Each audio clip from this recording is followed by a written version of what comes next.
ሰላም እንዴት ናችሁ? ትላንትና ገመሃሊያ የሚለው አዲሱ ፊልማችን በዩቲዩብ ተለቋል። እንግዲህ ሁሉም ሰው ያየው ነው፣ በደንብ እየታየ ነው ብዬ አስባለሁኝ እና አንዳንድ ቴክስቶች እየመጡልኝ ነው።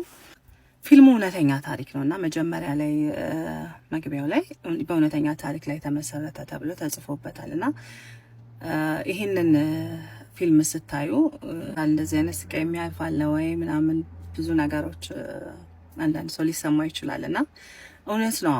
እንደ ሰው ይሄንን የሚያሳልፍ ወይ የሚያለፈው ሰው አለ ወይ ብለን እናስባለን ፊልም ስለሆነና እውነተኛ ታሪክ ስለሆነ መጨረሻውም ላይ አለ ይሄ የተኖረ ታሪክ ነው የሚልና ይሄንን ያያችሁትን ህይወት ያሳለፈ ሰው አለ።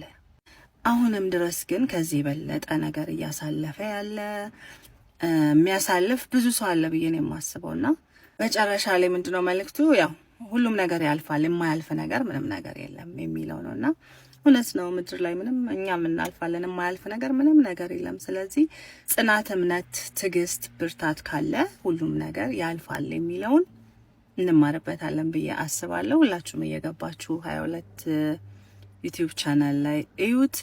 ገመሃሊያን እየገባችሁ አስተያየታችሁን ስጡ። ግን ስታዩት እውነተኛ ታሪክ መሆኑን ተረዱት ብዬ ነው የማስበው። ምክንያቱም ሁላችንም እማንናገረው ያሳለፍነው ወይም አሳልፈን የመጣ ነው ብዙ ታሪክ አለ። ልዩነቱ አለመናገራችን ላይ ነው። ስለዚህ እውነተኛ ታሪክ ነው። እየገባችሁ ገመሃሊያን እዩት እላለሁኝ። አመሰግናለሁ። ወዳችኋለሁ።